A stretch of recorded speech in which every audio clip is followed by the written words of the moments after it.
Bueno, muy buenas tardes. Hoy día vamos a realizar la clase acerca de los problemas de salud mental y la forma en que los vamos a abordar dentro del curso de grandes problemas de la salud pública. Para comenzar, lo primero que tenemos que hacer es hacernos una pregunta muy importante, que es ¿qué es salud mental? ¿A qué le llamamos salud mental? Y, por supuesto, ¿cómo nos diferenciamos de los trastornos mentales, que es a lo que habitualmente nos referimos? Esta pregunta en realidad ha sido compleja, no ha sido fácil de responder. Han existido en las últimas 5 décadas varias formas de responderla. Más allá de las 5 décadas, en realidad llevamos unos 80, 90 años intentando responderla de distintas maneras. Muy rápidamente vamos a revisar varias perspectivas teóricas acerca del concepto de salud mental. La primera perspectiva es la que hoy día podemos definir como perspectiva utópica. Esta básicamente se basa en la idea de definir ciertos criterios muy generales, muy amplios, muy difíciles de operacionalizar y que suele ser difícil de alcanzar, por eso la definimos como utópica. Ahí han habido dos perspectivas importantes, una proviene del psicoanálisis y otra proviene de la corriente existencialista. Dentro del psicoanálisis, el mismo Freud había definido que la salud mental se podía observar cuando una persona hacía bien su trabajo, lograba establecer relaciones afectivas estables y duraderas, por lo tanto el amor y el trabajo eran las dos vertientes fundamentales de esa definición, pero es una definición muy amplia, ¿no? Rápidamente nosotros nos plantearíamos qué matices o cómo podemos observar o cómo podemos precisar un poco más esto que se decía. En el caso de la perspectiva existencialista, lo que encontramos una definición centrada en el encontrar el sentido a la vida. Nuevamente también es una definición, es algo difícil de poder precisar qué es encontrar el sentido a nuestra vida, a nuestra existencia. Por eso ambas corrientes se clasifican básicamente como una perspectiva utópica y siendo interesantes para la discusión y muchas veces arrojando discusiones y análisis de bastante profundidad, para efectos de quienes trabajamos en un campo como la salud pública, son muy difíciles de asir, muy difícil de poder aterrizar, de poder operacionalizar. Una segunda perspectiva es la que fue desarrollada por lo que se conoce como el movimiento de la salud mental positiva. Esta fue una perspectiva que cobra fuerza con un informe realizado en el año 1958 por Marie Jahoda para la cirujana general en Estados Unidos. Este informe tiene la gran gracia, a diferencia del resto de la perspectiva anterior, que avanza en precisar cuáles serían las características de la salud mental en una persona y avanza en definir criterios operativos para poder identificarla. A pesar de eso, hasta el día de hoy todavía no se ha logrado transformar esto en un cuestionario o en alguna herramienta que permita definirnos con mayor detalle esto es, o estamos frente a una persona que tiene un estado de salud mental, ¿no? Por lo tanto, si bien es un gran avance, aún no se ha logrado operacionalizar.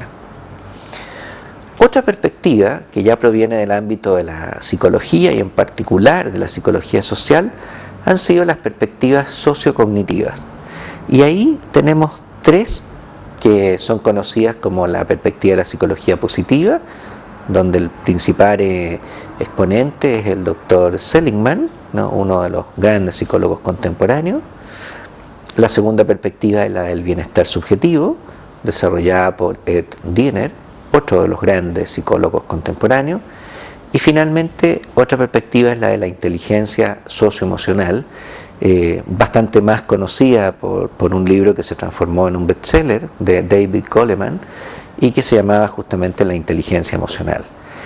Estas perspectivas, como decía, provienen de la psicología y centran la definición de lo que sería un buen estado de salud mental a partir de aspectos específicos, como por ejemplo el sentido de esperanza en Seligman, como por ejemplo el estado de bienestar subjetivo en Diener, o la existencia de una capacidad emocional para enfrentar adecuadamente las situaciones de adversidad, como en Goleman. Como ustedes verán, son perspectivas más bien reduccionistas, tienden a hacer énfasis en un aspecto específico y nos da la impresión de que no logra abarcar el conjunto o la complejidad de lo que es este concepto de la salud mental. Y finalmente, otra área, otra perspectiva es la perspectiva que introduce una visión evolutiva, una evolución que diríamos de una perspectiva a lo largo de la vida, en el que, a diferencia de las anteriores, en que se concentran en definir o en caracterizar lo que sería la salud mental en un momento dado, estos autores, partiendo por el primero, que es la perspectiva del ciclo vital de Erik Erikson, nos plantea que lo que sería la salud mental, o cómo podemos definir la salud mental, cambia en distintas etapas de la vida, ¿no? De esa manera, en esta perspectiva tenemos a Erikson, ¿no es cierto?, definiendo sus ya conocidas 7 etapas a lo largo de la vida. Podemos incluir a Jean Piaget, ¿no?, con todo el desarrollo cognitivo en el niño, y algunos otros autores que se sumarían a esto. Lo central en esta perspectiva es la visión de que el estado de salud mental hay que definirlo de manera diferente en distintas etapas de la vida. Otra perspectiva más novedosa, que también es evolutiva en cuanto plantea que la persona cambia su salud mental o el estado de salud mental en función de las experiencias adversas y cómo resuelve o cómo enfrenta este tipo de experiencias adversas. Y es lo que conocemos hoy día como resiliencia. El concepto de resiliencia, que está bastante en boga por hoy, se refiere a que la persona, al enfrentar una situación de adversidad, logra salir bien de ella y al mismo tiempo aprende cómo enfrentar situaciones como esa u otras similares en el futuro. Por lo tanto, no solo sale airoso de la situación de adversidad, sino que además sale habiendo aprendido cómo enfrentarla en el futuro. Es una visión dinámica, es una visión distinta respecto de las visiones más estáticas que revisamos anteriormente. Esta revisión muy rápida, muy somera sobre las distintas perspectivas de la salud mental nos dejan viendo claramente que no tenemos hoy por hoy una sola definición que pudiéramos utilizar. Como señalo en la transparencia que ustedes están viendo, hoy día no existe un concepto preciso, un concepto de límites claros, donde uno pueda decir la salud mental es esto, llega hasta aquí y más allá estamos frente a un problema de la salud mental. Y que por supuesto no hay un concepto que sea ampliamente aceptado, ¿no? En segundo lugar, las perspectivas que han logrado operacionalizarse un poco más, como es la de la psicología positiva o la de la inteligencia emocional, son constructos más bien que se limitan a un cierto aspecto de la vida psicológica y no logran capturar el conjunto de lo que sería esto que llamamos salud mental, la complejidad de este concepto. Y eso, por supuesto, nos determina limitaciones desde el punto de vista metodológico, o sea, desde el punto de vista de cómo estudiar este fenómeno. En los últimos años han aparecido un par de intentos de hacer esta operacionalización amplia, considerando toda la complejidad, todos los aspectos que podrían realizarse, pero en verdad todavía están en el plano de los estudios, por lo tanto no tenemos una herramienta ampliamente validada y que podamos utilizar para estudios poblacionales, por ejemplo, como lo haríamos los epidemiólogos, ¿no? Por lo tanto, una posibilidad sería volver a la enfermedad. En vez de intentar definir, conceptualizar lo que es la salud mental, un concepto amplio, a lo mejor deberíamos volver sobre la idea de definir qué es la enfermedad mental y quedarnos por lo menos por ahora con la idea de que la salud mental sería al menos no es tener un problema de salud mental, una enfermedad. Veamos entonces si es posible resolverlo por este lado.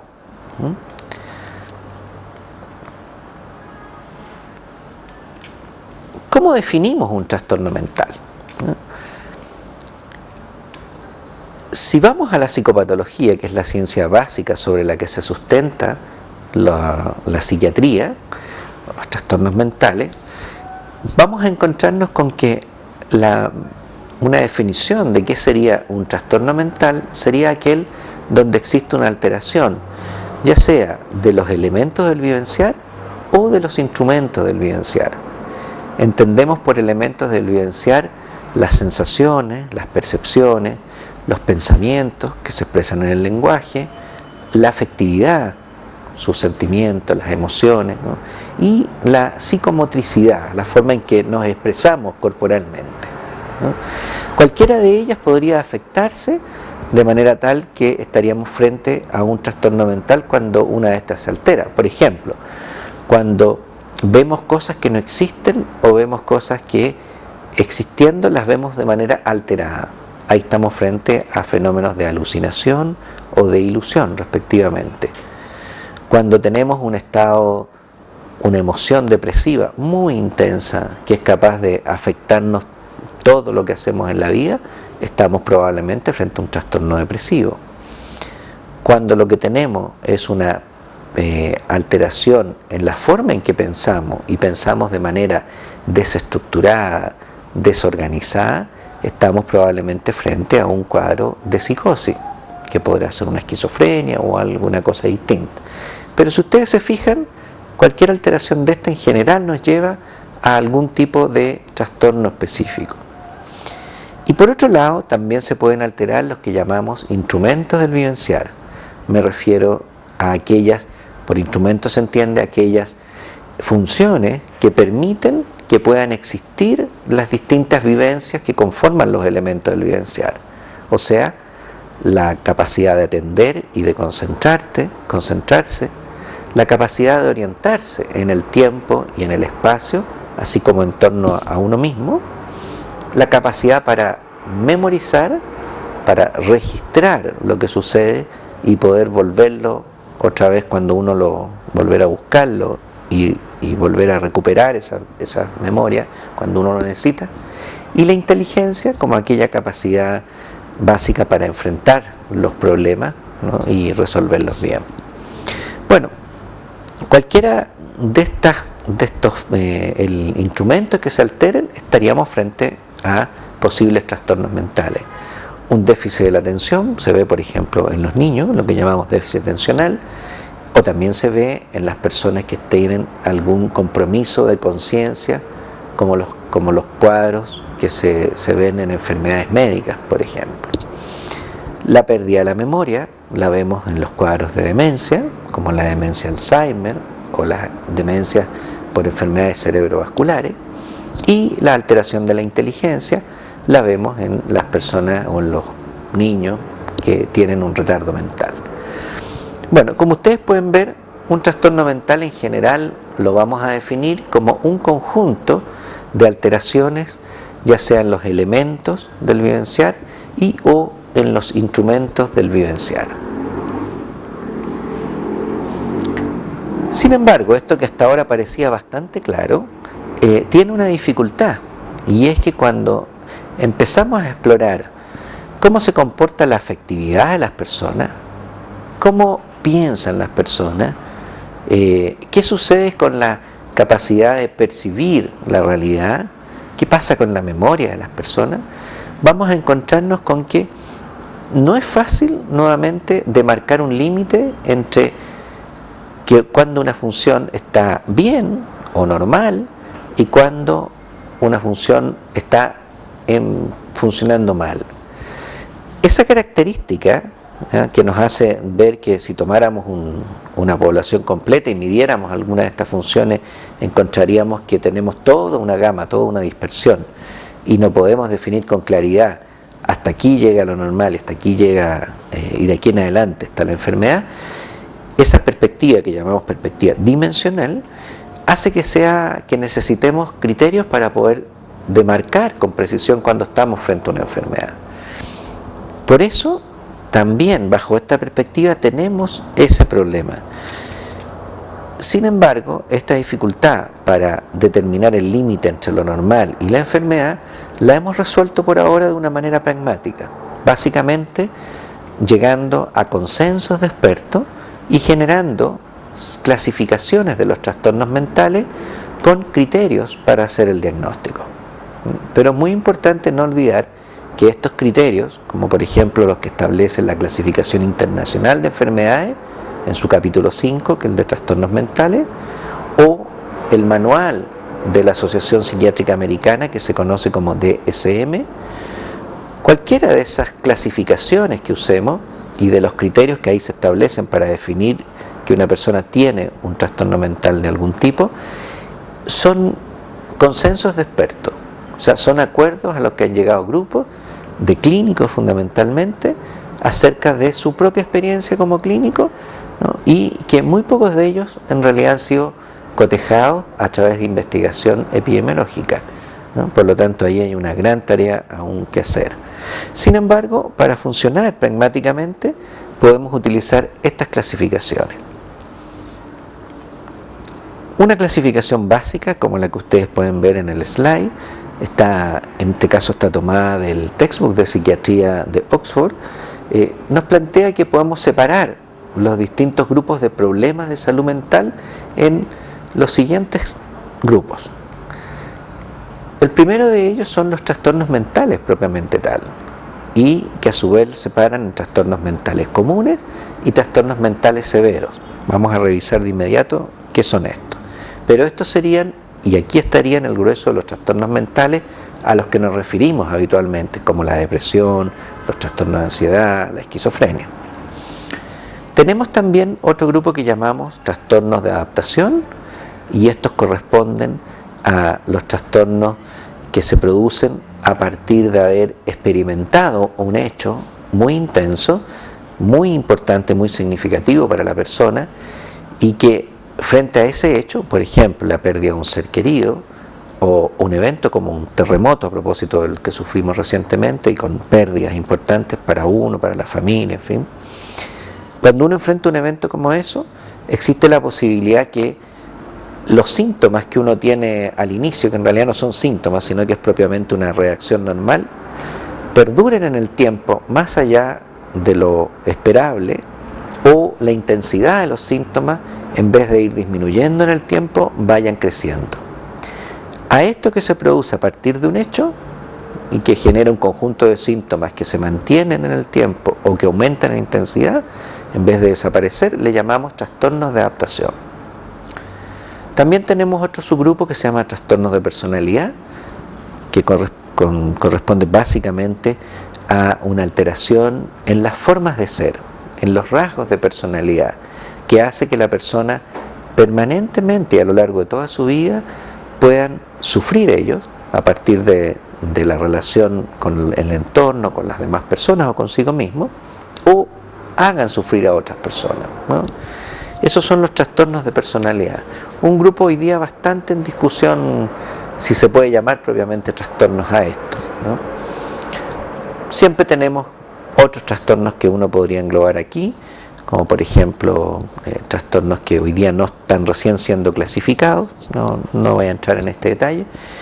Y también aquí cabe mencionar trastornos que tienen su inicio en la infancia y que a lo largo de la vida van cambiando su presentación.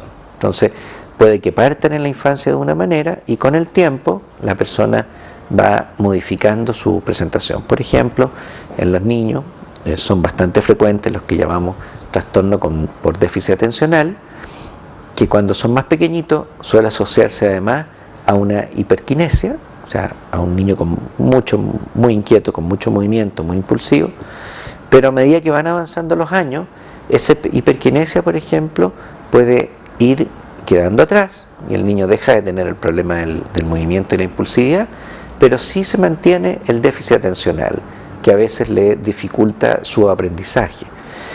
A pesar de eso, incluso algunos sin ningún tipo de tratamiento logran resolver los problemas de aprendizaje, desarrollan sus propias estrategias para eso y con el tiempo son capaces incluso de lograr hasta resultados académicos muy altos, pero si uno los enfrentara frente a una prueba para medir atención, uno se daría cuenta que tienen un trastorno por déficit atencional, ¿no? De hecho, el déficit atencional en los adultos es muchísimo más frecuente de lo que uno suele creer. Muy bien.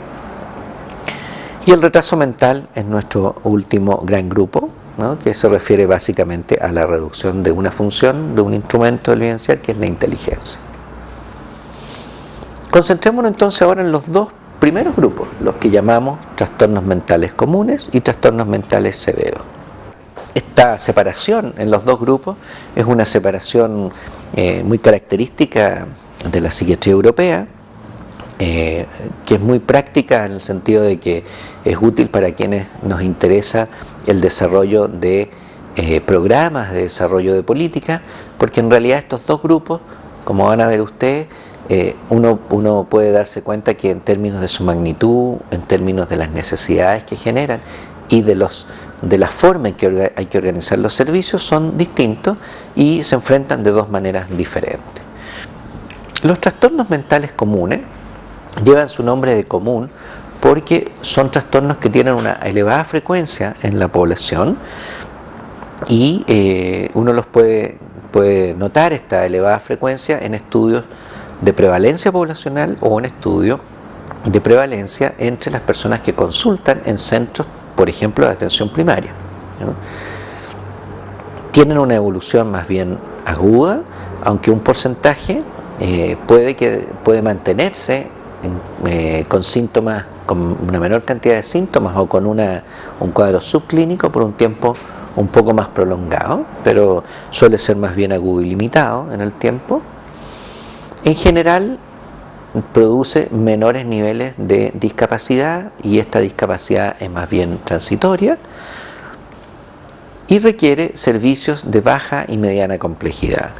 Este tipo de trastorno, donde vamos a encontrar los trastornos depresivos, los trastornos de ansiedad generalizada, las fobias, los trastornos obsesivos compulsivos, etcétera, son cuadros, no todos ellos, porque algunos de ellos pueden evolucionar transformándose en trastornos mentales severos, como vamos a ver con la descripción más adelante, pero la gran mayoría de estos trastornos, estos cuadros clínicos que yo mencioné, son cuadros que podrían entrar en lo que llamamos trastornos mentales comunes y se espera que la mayoría de ellos sean resueltos en el nivel de atención primaria. La mayor porcentaje debieran ser abordados ahí y resueltos ahí, de manera que solo un porcentaje menor debiera pasar o ser derivado al especialista. Por lo mismo, como tienen una prevalencia alta, consumen una gran cantidad de recursos por parte del sistema de salud y muchas veces estos recursos, por no ser bien identificados los problemas o por no tener una buena capacidad para enfrentarlo, a veces el mayor consumo de recursos es producto de un mal uso de estos. Pasemos a revisar ahora los trastornos mentales severos. Los trastornos mentales severos, a diferencia de los anteriores, tienen una baja incidencia poblacional, o sea, son bastante más infrecuentes, tienen una evolución crónica, la gran mayoría de ellos, generan un grado de discapacidad mucho mayor y que suele ser más bien estable y progresiva, no en todos los casos, pero más bien tiende a ser así,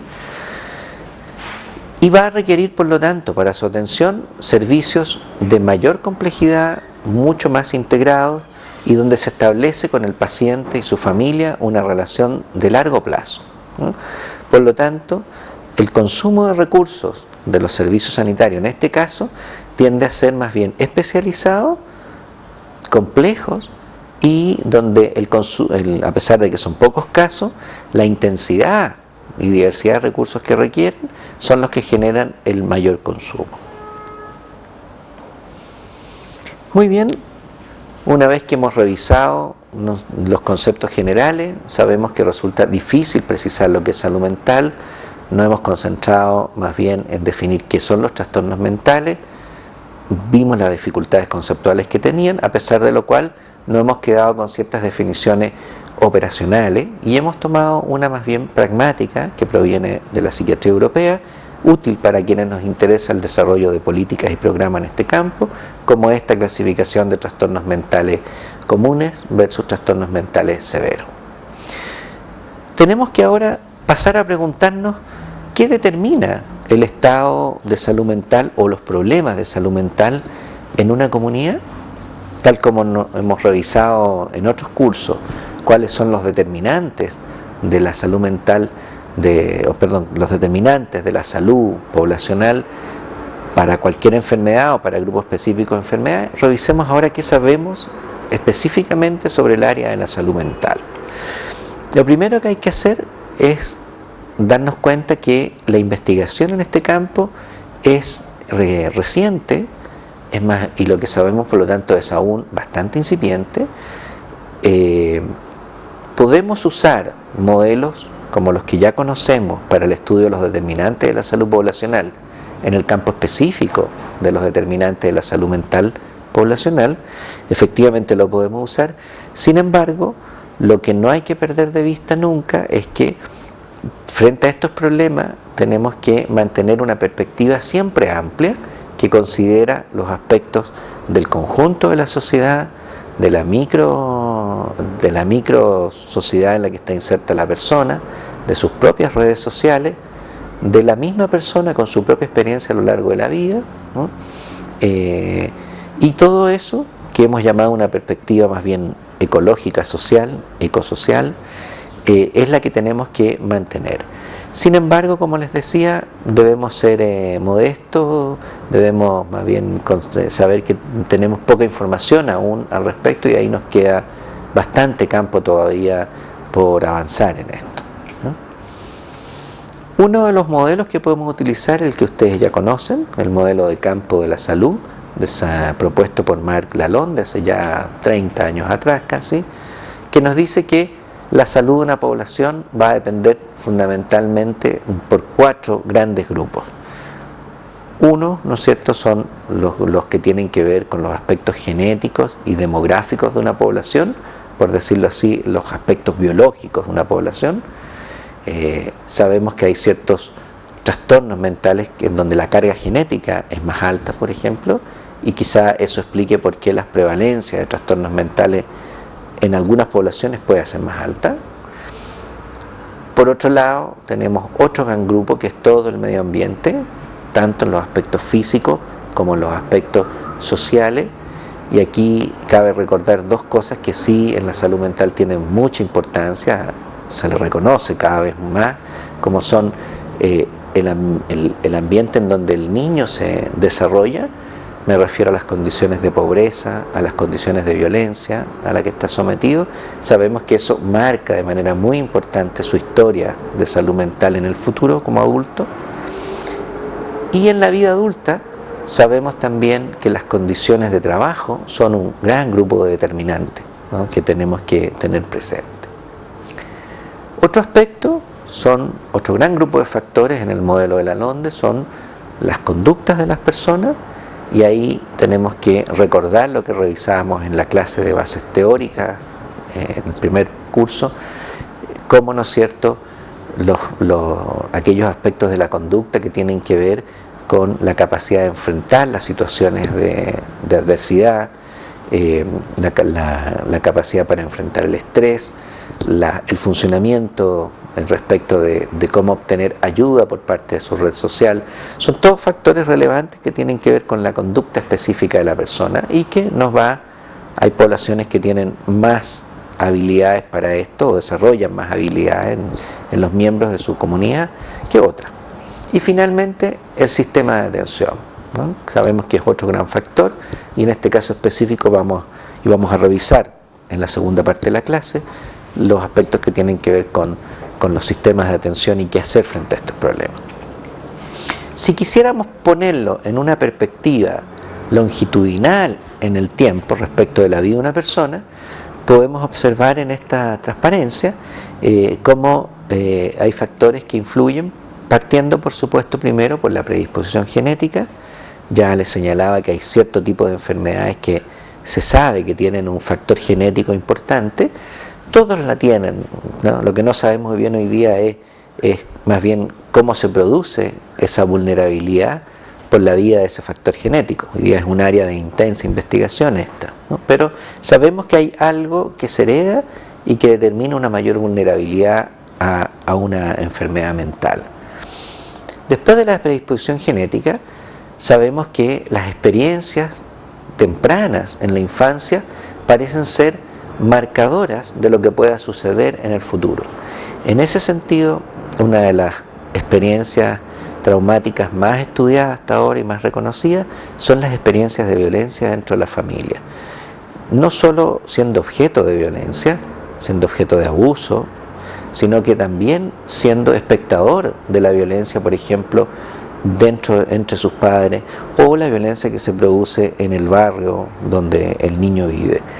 Estas experiencias vitales se sabe que son marcadoras y que hoy por hoy son uno de los grandes factores determinantes de la salud mental de una población. Relacionado con lo anterior es lo que llamamos, si miramos el ciclo de vida de la persona, que hay ciertas etapas, ciertos momentos de la vida, ¿no?, que son más sensibles o donde ciertos factores pueden llegar a ser más relevantes. Por ejemplo, la etapa de la adolescencia, o por ejemplo, la etapa de la adultez mayor, el paso de una vida activa como trabajador a una vida pasiva como trabajador después que se jubila.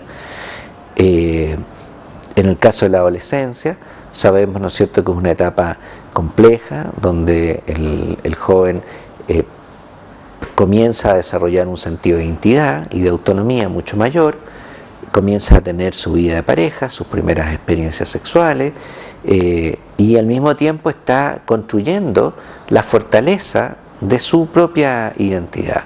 Es un momento complejo, difícil en las relaciones con los padres, difícil en las relaciones a veces con instituciones como la escuela, ¿no? Por eso que son periodos críticos, ¿no? Y lo que quiero señalar con esto es que debemos tener presente que esos periodos críticos pueden ser periodos especialmente importantes desde el punto de vista de las acciones que hagamos en salud mental. Otro aspecto relevante, como lo señalaba recién, son las condiciones de vida. Es muy distinto que uno viva en condiciones de pobreza, como decía, en condiciones de marginalidad, en condiciones de muy poco acceso a estímulos, a la cultura, a tenerlas. Por lo tanto, en general, mejores condiciones de vida se asocian con mejores resultados desde el punto de vista de la salud mental de las personas. La familia de origen sabemos que juega un rol muy importante, sabemos que hay una larga tradición en quienes trabajan en el ámbito de familia y salud mental, los terapeutas de familia, lo saben por experiencia. Sabemos que la familia marca muchísimo la vida de una persona, ¿no? Marca en cómo somos, cómo expresamos por nuestras emociones, cómo resolvemos los conflictos o cómo no los resolvemos, etcétera, ¿no? Por lo tanto, la familia es un determinante muy importante en el caso de la salud mental, ¿no? Los aprendizajes a lo largo de la vida, como yo decía, la capacidad de desarrollar resiliencia, ¿no?, es muy importante. Y ya en la vida adulta, el lugar donde se vive o donde se trabaja es otro gran grupo de determinantes. Yo les señalaba que los lugares de trabajo se han transformado en las últimas décadas en un gran lugar, no solo como factor negativo de determinante de la salud mental, sino que también como un lugar potencial donde podemos hacer muchas acciones para proteger la salud mental o recuperar la salud mental de los trabajadores, ¿no? Y por supuesto, en cualquier momento de la vida, el enfrentar situaciones de estrés, pero al mismo tiempo el contar con una red de apoyo social para enfrentar situaciones de estrés, ese balance entre estas dos cosas es tremendamente importante y tiene su peso en todo y en cualquier momento a lo largo de la vida. De esta manera podemos tener una visión panorámica, ¿no?, de los grandes grupos determinantes y de cómo estos determinantes a lo largo de la vida van teniendo mayor o menor peso o lo tienen, ¿no?, en todo momento. Bueno, pasemos a revisar ahora cuál es la magnitud de los trastornos mentales, cuál es la importancia que tienen para nuestra sociedad. Solemos partir siempre por ver qué sucede en los estudios de carga de enfermedad. Ustedes ya han revisado esto en epidemiología, saben, ¿no es cierto?, que a lo largo del mundo y en nuestro país hemos realizado, en el caso de Chile, ya 2 estudios de carga de enfermedad, uno a comienzos de la década del 90 y uno hace un par de años atrás, que nos permite estimar cuánta es la carga que un grupo de enfermedades determina sobre una sociedad. Los datos que ustedes pueden ver en la transparencia se refieren a los datos a nivel mundial, ¿no?, hacia el año 2000, y que muestra que un 12% de los años de vida perdidos por enfermedad pueden ser atribuidos a los trastornos del área neuropsiquiátrica. O sea, es una cantidad importante, en especial si consideramos que los trastornos de esta área no generan tanta muerte prematura, sino que fundamentalmente la pérdida de años de vida saludable es producto de la discapacidad que estas enfermedades generan. Y si miramos cómo se distribuye este porcentaje en los distintos continentes, vamos a ver que en el continente americano, donde estamos situados nosotros, es el continente donde tiene el porcentaje más alto de pérdidas de avisas por trastornos neuropsiquiátricos, un 24%, ¿no? Ahí ustedes pueden ver en la transparencia cómo en otros continentes este porcentaje se reduce. No se reduce necesariamente porque tengan menos problemas de salud mental, se reduce porque tienen otros problemas que son más relevantes, como el caso de África, donde problemas que tienen que ver con saneamiento ambiental, con nutrición, con enfermedades infectocontagiosas y parasitarias, son muchas veces más importantes que los trastornos mentales. En la transparencia siguiente eso queda aún más claro. Aquí lo que aparece es el componente de años perdidos por discapacidad, por lo tanto excluimos lo que significa los años perdidos por muerte prematura, y ustedes pueden ver que en este caso los trastornos neuropsiquiátricos conforman el 31% de los años perdidos, o sea, un tercio, ¿no? Y en ese sentido, nuevamente, si miramos esto en cada continente, vamos a ver que en el caso de América y Europa, un 43% de todos los años perdidos por discapacidad son atribuibles a trastornos neuropsiquiátricos, o sea, casi la mitad.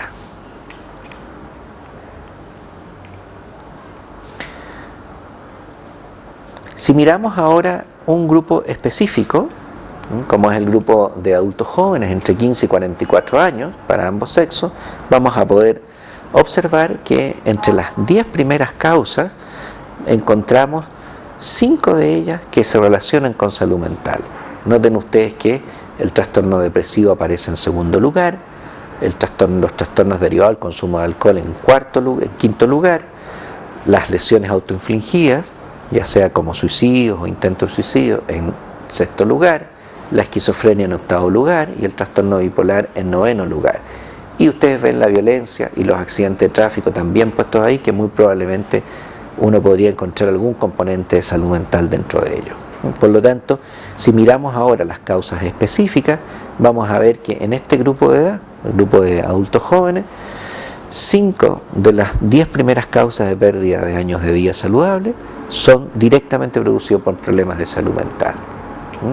Y sabemos, por las proyecciones que se han hecho, que los trastornos depresivos se estima que hacia el año 2020 van a pasar del cuarto al segundo lugar como causa específica de pérdida de años saludables para todo el conjunto de causas específicas para todas las edades y ambos sexos.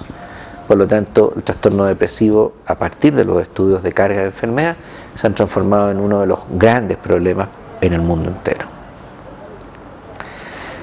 Si nos salimos ahora de los estudios de carga de enfermedad y miramos los estudios de prevalencia, En el slide ustedes pueden observar varios de los estudios realizados por distintos grupos de investigadores que se reúnen en torno al Consorcio Internacional de la OMS sobre Epidemiología Psiquiátrica. Hoy día ya hay algunos estudios adicionales a esto, pero en el gráfico ustedes pueden observar lo que llamamos la prevalencia de vida para cualquier tipo de trastorno mental. Recuerden que la prevalencia de vida se refiere al porcentaje de personas que van a tener a lo largo de su vida al menos un trastorno de este tipo. Pueden ser más de uno también. Noten ustedes que en países como Estados Unidos, un 48,8% de personas tienen a lo largo de su vida al menos un trastorno en su salud mental. O sea, 1 de cada 2 desarrolla un trastorno mental a lo largo de su vida. En los Países Bajos esta cifra es de 40,9%, en Alemania 38,4%, Brasil, Canadá también alrededor de 1/3 de las personas, ¿no? Y México 20,2%. En ese sentido, ustedes pueden ver que los estudios de prevalencia nos muestran que también es bastante frecuente en la población en su conjunto. Si miramos la prevalencia de último año, o sea, qué porcentaje de personas en los últimos 12 meses ha tenido algún trastorno mental, ustedes pueden observar que las cifras, bajando un poco más que la anterior, siguen siendo altas. Noten ustedes que en el caso de Estados Unidos esto es un 29,1%, en Alemania un 24,4%, o sea, significa que 1 de cada 4 personas, o de cada 5, si bajan un poco más la cifra en Canadá, Brasil, ustedes van a observar que 1 de cada 4 o 1 de cada 5 tiene un problema de salud mental, tiene un trastorno mental en el último año. O sea, las cifras son bastante altas, como pueden observarlo. ¿Y cuáles son los más frecuentes de estos trastornos? Bueno, hay 3 grupos que son los principales en términos de frecuencia. Los trastornos del estado de ánimo, donde están los diversos tipos de cuadros depresivos, más el trastorno bipolar. En segundo lugar, los trastornos de ansiedad, donde están los trastornos de ansiedad generalizada, la fobia, los trastornos obsesivo-compulsivos, los trastornos de pánico, ¿no? Y en tercer lugar, los trastornos que se derivan del consumo de sustancias, ya sea de alcohol o de drogas ilícitas, ¿no?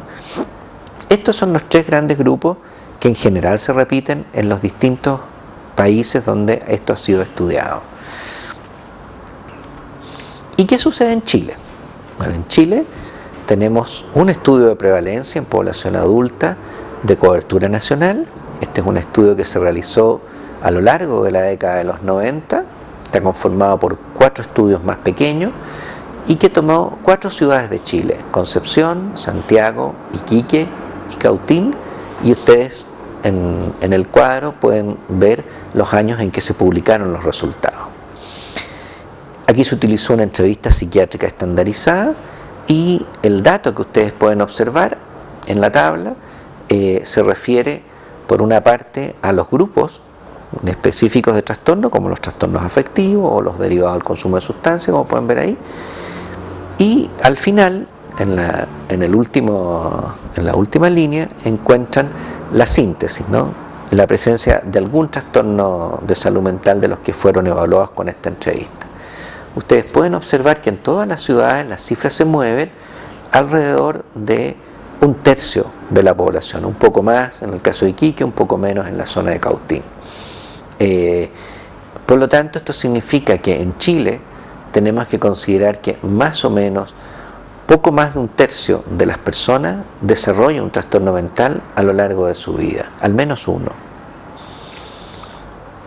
Y en este cuadro, el siguiente, que proviene justamente de este mismo estudio, pero ya donde los autores hacen una síntesis de sus resultados, pueden observar las prevalencias de vida, las prevalencias de los últimos 6 meses y la prevalencia de último mes. Y ustedes pueden observar, además en forma separada, para hombres y mujeres.